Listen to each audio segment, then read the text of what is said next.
আসসালামু আলাইকুম। কুকিং স্টুডিওর আজকের আয়োজনে আপনাদের জন্য নিয়ে এসেছি খুবই ঠান্ডা ঠান্ডা দই চিড়ার মজার একটি ডেজার্ট। ইফতারের পরে যদি এই ডেজার্টটা খান আপনাদের খুবই ভালো লাগবে, কারণ এখন তো বাইরে প্রচণ্ড গরম। এরকম গরমে এরকম একটা ঠান্ডা ডেজার্ট ইফতারে রাখলে আসলে ভালো লাগারই কথা। তো চিড়ার যেহেতু ডেজার্টটা, তাই এখানে আমি নিয়ে নিয়েছি চিড়া। এখানে 1 কাপ পরিমাণ চিড়া আছে। আর চিড়া কিন্তু লাল সাদা দুই রকমের পাওয়া যায়, আপনি যেটা পছন্দ বা যেটা থাকে সেটাই নিতে পারবেন। আমি সাদা চিড়াটা নিয়েছি, আর এই চিড়াটায় ময়লার পরিমাণ কম, তাই আমি আগে থেকে চালনিতে চেলে নেইনি। আপনাদের যে চিড়াটা ব্যবহার করবেন, যদি মনে করেন ধান বা ময়লার পরিমাণ বেশি, তাহলে সেটাকে একটু চেলে তারপরে সেটাকে ধুয়ে নেবেন। তো আমি এখানে চিড়াটা নিয়ে পর্যাপ্ত পরিমাণে পানি দিয়ে চিড়াটাকে ধুয়ে নিব। আর যদি চিড়ায় তারপরেও অবশিষ্ট কোনো ময়লা থেকে যায়, তাহলে কিন্তু সেটা ধোয়ার সময়ে ওপরের দিকে ভেসে উঠবে। চিড়াতে কিন্তু প্রচুর ময়লা থাকে, তাই চিড়াটাকে কিন্তু একবার দুইবার ধুয়ে নিলে চলবে না।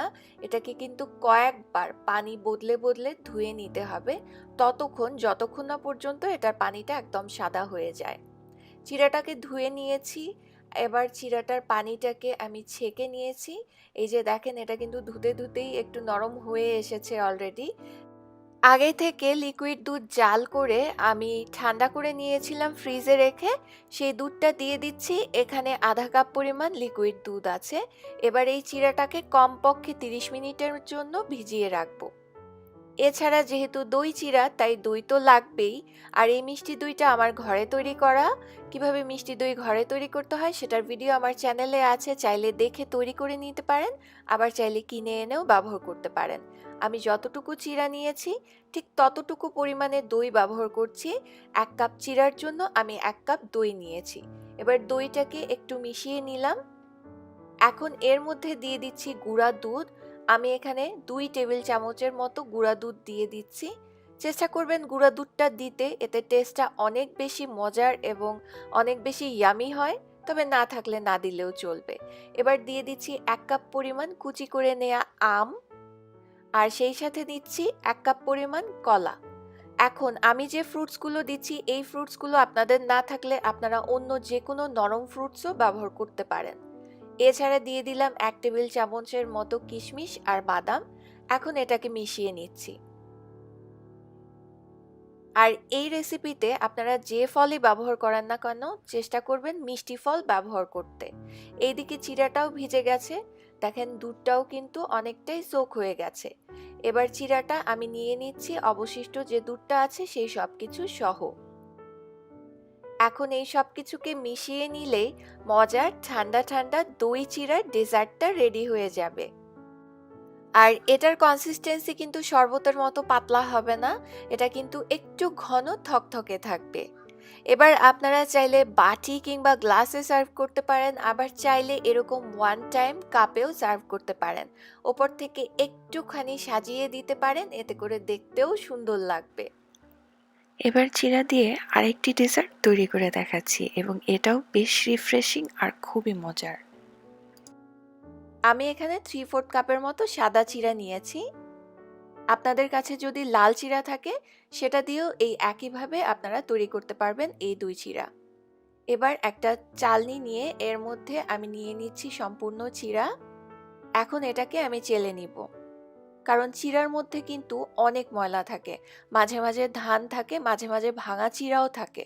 তাই এভাবে চেলে নিলে যে অংশটা বের হবে সেই অংশটাকে ফেলে দিতে হবে। আমার চিড়ার থেকে অত একটা কিছু বের হয়নি, এটা মোটামুটি পরিষ্কারই ছিল। তবে আপনারা এভাবে চেলে নিলে দেখতে পাবেন যে ধান টান অনেক কিছুই বের হতে পারে। এরপরে এটাকে ভালোভাবে নর্মাল পানি দিয়ে ধুয়ে নিতে হবে। আমি জাস্ট ভিডিওতে একবার ধুয়ে নেওয়া দেখাচ্ছি, আপনারা কিন্তু কয়েকবার পানি বদলে ভালোভাবে ধুয়ে নেবেন। প্রায় 4-5 বার ধুয়ে নেওয়ার পরে যেটা করব, এই চিড়াটাকে একটা ছাঁকনির ওপরে ঠিক এভাবে করে রেখে দিব। ঠিক 10 মিনিট পরেই দেখবেন চিড়াটা এভাবে ভিজে নরম হয়ে আসবে। পানি থাকবে না, অথচ চিড়াটা কিন্তু ওই ধোয়ার সময়ই নরম হয়ে গেছে। এবার লাগবে কিছু ফল। আমি আজকে ব্যবহার করছি আম, কলা আর আঙ্গুর। আপনারা পছন্দের যে কোনো ফল ব্যবহার করতে পারেন, তবে চেষ্টা করবেন যে ফলগুলো থেকে পানি বের হয় সেই ফলগুলো ব্যবহার না করতে, যেমন তরমুজ, বাঙ্গি, এগুলো ব্যবহার না করাই ভালো। এছাড়া লাগবে দই।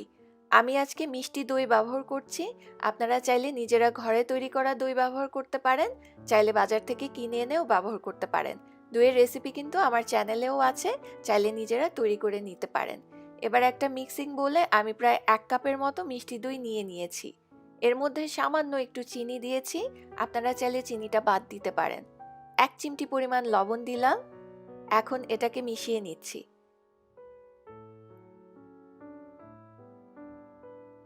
এবার এই পর্যায়ে যে চিড়াটা ভিজে গেছে সেই চিড়াটা দিয়ে দিচ্ছি। এখন আমি যে ফলগুলো নিয়েছি সেই ফলগুলোকে টুকরো করে কেটে একে একে দিয়ে দিলাম। আম, কলা, আঙ্গুর এই সব কিছুই দিয়ে দিলাম এবং পরিমাণটা আপনার স্বাদ অনুযায়ী অ্যাডজাস্ট করে দিবেন। এছাড়া আমি খেজুর কুচি দিয়েছি আর দিয়ে দিলাম লিকুইড দুধ। আমি প্রথমে 1/4 কাপের মতো লিকুইড দুধ দিয়েছি। এটা আগে থেকে জাল করা ঠান্ডা লিকুইড দুধ। এরপরে আমি আরও 1/4 কাপ দিয়েছি। এই কনসিস্টেন্সিটা আপনার পছন্দ অনুযায়ী নিবেন। ঠিক যতটুকু আপনারা পাতলা বা ঘন খেতে চান তাই বুঝে আপনারা দুধটা ব্যবহার করবেন। মিশিয়ে নেওয়া হয়ে গেছে, এবার সার্ভ করে নিচ্ছি। আপনারা চাইলে বড় একটা বোলে সার্ভ করতে পারেন, চাইলে এরকম ছোট ছোট বাটিতেও সার্ভ করতে পারেন। সার্ভ করার সময় আপনারা একটুখানি ভ্যানিলা আইসক্রিম ওপরে দিয়ে দেখুন, খেতে কিন্তু স্বাদটা আরও বেড়ে যাবে আর একটু ঠান্ডা ঠান্ডা ফিল হবে, খুব ভালো লাগে। সেই সাথে আমি আরও একটু দই এবং ফ্রুটসগুলো ওপর থেকে দিয়ে তারপরে সার্ভ করেছি। অবশ্যই এটা যদি ইফতারের আগে তৈরি করে রাখেন তাহলে কিন্তু ফ্রিজে রেখে দিবেন, যখন ইফতার করবেন তখন ঠান্ডা ঠান্ডা ফ্রিজ থেকে বের করে তারপরে খাবেন।